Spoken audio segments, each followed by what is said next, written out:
আসসালামু আলাইকুম এভরিওয়ান। আমি 7:30টার একটু আগে পড়তে বসেছিলাম। বাট আজকে পড়ে আমি বলব আমি পড়ানে সন্তুষ্ট। আমি বলতে পারবো হ্যাঁ, আজ আমি প্রোডাক্টিভ ওয়েতে পড়াশোনা করেছি।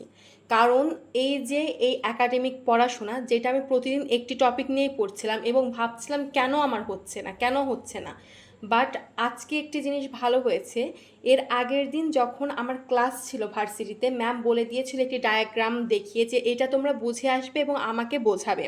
যেরকম স্যার ম্যামরা পড়াশুনো ভালো করে যাতে স্টুডেন্টরা করে, এজন্য যে এই কথাগুলো বলে যে আমাকে বোঝাতে হবে। তো সেজন্য প্রথমে ওই ডায়াগ্রামটা নিয়ে বসলাম, যেহেতু আগামীকালে ক্লাস, আমাকে ভালো করে ডায়াগ্রামটা বুঝে যেতে হবে এবং ম্যামকে বোঝাতে হবে, ম্যাম যদি আমাকে কোশ্চেন করে। তো খুব দ্রুতই এবং প্রোডাক্টিভ ওয়েতে আমার ওইটুকু হয়ে গেল। যখন ওইটুকু হয়ে গেল তখন আমার পড়াশোনার প্রতি আরও বেশি বেশি মনোযোগ বেড়ে গেল এবং পরবর্তীতে যখন আমি আগের টপিকটা নিয়ে বসলাম তখন আমার পড়াটা খুবই প্রোডাক্টিভ ওয়েতে এবং তাড়াতাড়ি আগাচ্ছিল আলহামদুলিল্লাহ। এবং বাট দুঃখের কথা কি জানেন, আগামীকালের ক্লাসটা ক্যান্সেল করা হয়েছে। তো যাই হোক, পড়াটা তো ভালো করে হলো এবং এর পরের দিন থেকে আর ফাঁকি দেওয়ার কোনো সুযোগ নেই।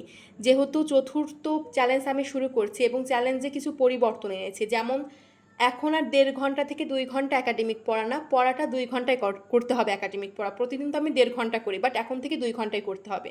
দেন সন্ধ্যার সময় পড়তে বসা মানে টাইম ফিক্সড করে দিয়েছি, 6টা 45-এই পড়তে বসতে হবে। এর মানে আমার ফাঁকি দেওয়ার আর কোনো সুযোগ নেই, কোনো জায়গা নেই। সো আমাকে এখন প্রোডাক্টিভ ওয়েতে ভালোভাবে একাডেমিক পড়াশোনাও করতে হবে এবং সন্ধ্যার সময় পড়তে বসতে হবে। ইনশাআল্লাহ এটা আমার জন্য খুব ভালো হবে এবং আপনারা দোয়া করবেন যেন আমি প্রোডাক্টিভ ওয়েতেই পড়াশোনা করতে পারি এবং নিজের লক্ষ্য অর্জন করতে পারি। তো এই তো ছিল আজ সন্ধ্যার একাডেমিক পড়াশোনার সেশন। দেখাবে পরবর্তী স্টাডি সেশনে ইনশাআল্লাহ। ভালো থাকবেন, সুস্থ থাকবেন এবং আমার জন্য অনেক অনেক অনেক দোয়া করবেন। আল্লাহ হাফেজ।